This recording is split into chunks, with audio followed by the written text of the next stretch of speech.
राम राम मंडळी, आज आहे श्रावण महिन्यातला 4था सोमवार आणि आज आई बाबा आणि मी आमच्या तिघांनाही उपवास आहे म्हणून मी करत आहे भगर। आता बरेच जण म्हणतात की सोमवारला भगर नाही खायची, जर भगर उपवासाला चालत नसेल तर बनलीच का। इथे मी भगर धुवून घेतलेली आहे। मिरची आधीच टाकली होती मी, त्यामध्ये आलू वगैरे टाकला, छान थोडासा शिजला आहे आलू। नंतर भगर स्वच्छ धुवून टाकली, त्याच्यामध्ये हलकासा मीठ टाकलं आणि इकडे एका साईडनी थोडंसं हू दिलं आहे त्याला मी, आणि त्याच्यानंतर मिरच्या वगैरे तळून घेतल्या, कारण भगर म्हटलं की भगर उसळीसोबत माझ्या सासऱ्यांना मिरची लागते। आणि इकडे मी करत आहे अधिराजसाठी भाजीची तयारी, कारण त्याच्यासाठी भाजी करून पण ठेवावं लागते। आणि तो बघा साईडनी तुम्हाला तो दिसेल, त्याला पण अधूनमधून मला ज्यूस पाजावं लागते, नाहीतर काहीतरी चारून तरी द्यावं लागते, त्याच्याशिवाय तो मला काहीही करू देत नाही।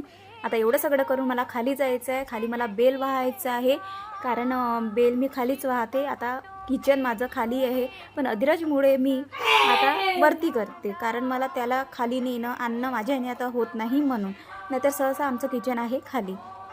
आता मी बाकीचा व्हिडिओ तर नाही काढू शकत, तुम्हाला तर माहीत आहे तो पॉसिबलच नाही होत माझ्यामुळे। जेवढा मी काढू शकते तेवढा मी तुम्हाला नक्कीच दाखवते। आजचा व्हिडिओ तुम्हाला कसा वाटला, लाईक कमेंट शेअर करा आणि सबस्क्राईब करायला विसरू नका।